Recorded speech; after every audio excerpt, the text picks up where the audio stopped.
दोस्तों जय माता दी। आज हम जा रहे हैं बीजासन माता के दरबार और यहाँ पर बाहर पार्किंग है जहाँ पर हम अपना वाहन खड़ा कर सकते हैं और बाहर ही चुन्नियों की प्रसाद की दुकानें हैं।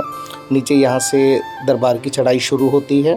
नीचे माता रानी का मंदिर बना हुआ है और यहाँ दोनों तरफ रास्ते के प्रसाद की, खिलौनों की और माला वगैरह की दुकान है। बहुत ऊंची पहाड़ी के ऊपर माता रानी का मंदिर है और माता रानी के दरबार के अंदर बहुत सारे भक्त आते हैं, अपनी अपनी मनोकामना मन्नत पूरी होने पर दर्शन करने के लिए भी आते हैं। और यहाँ से रास्ता शुरू हो जाता है चढ़ाई का। दिल्ली से लगभग 380 किलोमीटर दूर राजस्थान में बीजासन माता का दरबार है और हमें भी यहाँ जाने का सौभाग्य मिला और बहुत ही अच्छा लगा। वहाँ के कुछ अनुभव आपके साथ मैं शेयर कर रहा हूँ। सबसे पहले तो जब हम एंट्री करते हैं तो वहाँ पर गौशाला है जिसमें हम चारा लेकर के गाय माता को अपने हाथों से खिला सकते हैं। और इस मंदिर के अंदर 801 सीढ़ियाँ हैं जो कि लगातार है, क्योंकि हम वैष्णो देवी वगैरह जाते हैं तो हमारा पैदल का भी डिस्टेंस काफ़ी है और सीढ़ियाँ भी होती हैं, लेकिन इसमें कंटिन्यू सीढ़ियाँ हैं। तो उन सीढ़ियों को लगातार रुक रुक करके लोग चढ़ते हैं और जैसे जिसकी हिम्मत होती है वैसे वो दरबार में जा कर के माता रानी के दर्शन करता है। और बिल्कुल खड़ी सीढ़ियाँ हैं, ऊपर से नीचे का नज़ारा बहुत ही खूबसूरत लगता है। और हमारी श्रीमती जी बहुत थक गई हैं क्योंकि बहुत ज़्यादा चलना लगातार मुश्किल होता है। और अब हम धीरे धीरे पहुंच गए हैं माता रानी के दरबार और ये भैरव बाबा जी हैं एंट्री करते ही सामने, और राइट में होते ही बीजासन माता के पावन दर्शन करने का हमें सौभाग्य मिला। और बहुत ही सुंदर दरबार है, श्रद्धा से नतमस्तक सबका सिर हो जाता है। और यहाँ पर माता रानी को लोग गेहूँ लेकर के आते हैं, जिन जिन की मन्नत पूरी होती है वो अर्पण करते हैं।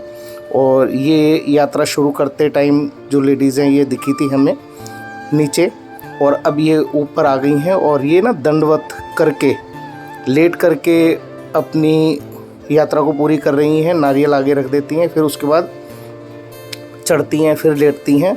तो हमने जब इनसे पूछा कि भाई आप की मन्नत जो पूरी हुई है तो आप ऐसे कर रहे हैं, तो उन्होंने बताया कि भाई उनका बेटा था जो कि बोलता नहीं था और माता रानी की मेहर से इन्होंने मन्नत मांगी और वो बेटा इनका बाबू बोलने लगा। और अब उस बच्चे को भी हमने देखा तो वो बहुत बोल रहा था और साथ में ही था, ये बैठा हुआ है और बहुत बातें कर रहा था। तो सबसे पहले तो बोल सच्चे दरबार की जय मन से यही निकलता है। और ये लोग भी दरबार पहुंच ही गए थे और बिल्कुल सामने माता रानी का भवन है।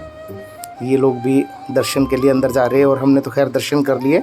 और जिसे कहते हैं माता रानी की सवारी आती है, तो इन माता जी पे माता रानी की सवारी आई थी। तो बहुत सारे लोग अपने सवाल पूछते हुए, अपने दुख बताते हुए, तो इन्होंने उनके सबके जवाब भी दिए। और ऊपर से नीचे का दृश्य बहुत ही सुंदर और अद्भुत लगता है। चारों तरफ पहाड़ हैं।